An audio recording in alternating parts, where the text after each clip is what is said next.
Good morning, everybody. It's Charlie, and welcome back to another video on the Chatting Leeds YouTube channel. Hope everyone's doing all right on this Thursday morning. I thought I'd just jump on with a morning update in terms of transfers and all the latest goings on in the wonderful world of Leeds United Football Club. But just before I do, smash a like on the video if you wouldn't mind. Please subscribe if you're brand new. Share all of your thoughts and opinions in the comment section down below.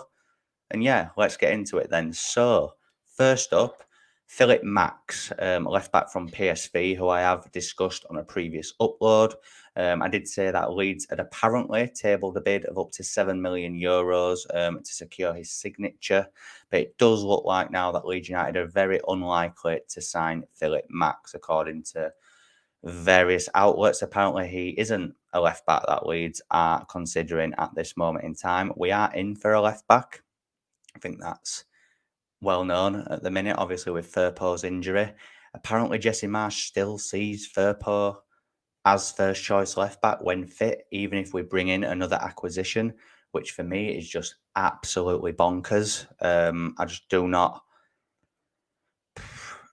understand his thinking there. I think his positional awareness is shocking. I think even the overlapping runs, his ball delivery into the box is just shocking as well. And I think, he's stealing a bit of a living as a professional footballer, if I'm honest. He's probably one of the worst left backs that I've seen play for Leeds alongside Lawrence de Bock. I would go that far. Don't get me wrong, last season he had flashes of good form, but it wasn't very often. Very inconsistent, in and out of the side with injury and COVID and such, which I understand that to a degree, but I think he's had more than enough time to climatise to the Premier League. Don't get me wrong, when Firpo comes back fit and if he starts, I will want him to do well. I hope he does. He may even prove us all wrong, and I hope he does. I just think a left back is so vital at this minute in time. There's a few names, obviously, that there was Maxx, but it doesn't seem like Leeds are after him now. There was Levin Kazawa from PSG, obviously Charlie Taylor, a player that we've not actually been linked with. It's just a player that a few Leeds fans would have back. I would definitely have him back tomorrow if it was up to me. I know that might upset a lot of you, but it's just facts. Charlie Taylor is a very good left back at this level. But anyway, I won't mention him again, because people get offended, don't they?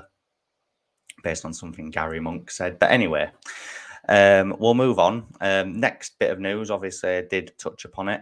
Gelhardt, Somerville and Sam Greenwood have all signed new deals within the last few days, which is good to see for the future. It's good to know that we've got these young up and coming talents, basically just committing their future.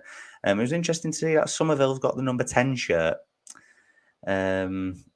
Interesting, given obviously I assumed that he would just be in and around the first team, but they've given the number 10 shirt. Does that mean he's going to be a lot more involved this season? Could he get in ahead of a Dan James? Could he get in ahead of a Rodrigo? Be interesting that. I know it's only a shirt number, but the fact they've given him number 10. But anyway, I think Joe Gelhardt will have an amazing season. I think it's going to be a real breakthrough season for Joffrey. I've said this on another upload, but I just want to reiterate that point. I do think he'll play a lot more this season. Bamford won't play the full season. Even if he starts off well, he might score goals. But even if it's just once, he will be injured this season for at least a few games, I reckon.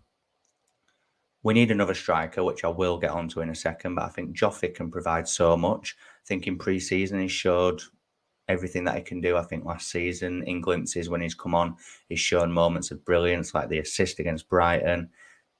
The goal against Brentford, yes, it did get disallowed, but the finish was great. The goal at Stamford Bridge, the amazing winner at Ellen Road against Norwich. He's provided so many good moments. I think he can provide a lot more this season if he's given the minutes. I do think he will be given the minutes as well. Sam Greenwood, a player that started one of Leeds United's biggest games in recent history against Brentford.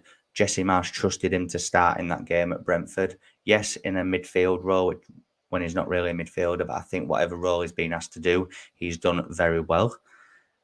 So, look, and Somerville, we all know his ability, really, really top talent as well. So, you know, 3 top young talents that have committed their futures to Leeds United. It's really good to see. And finally, Kalimuendo.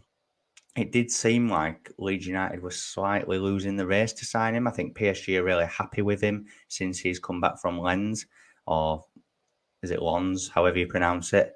He had a 2-year loan spell there, but apparently he's doing really well at the minute in pre-season. But as I've said on other uploads, you know, he's got Messi, Mbappe, Neymar in front of him. It's going to be very, very difficult. Icardi as well, I think. You know, very difficult for him to get in. Fresh claims now are suggesting that Leeds United are quite confident of acquiring his signature.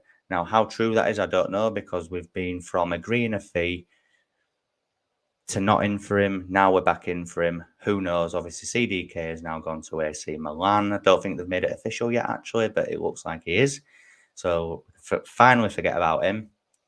Kalimuendo, there's Martin Terrier, there's Cody Gagpo as well, and there's also Ismaila Sarr from Watford, a new name that has come in to the fold as well. Would I take him? Yeah, I probably would, if I'm being honest with you. And some people might say no, because he played for Watford and they got relegated. Well, that's just a stupid argument.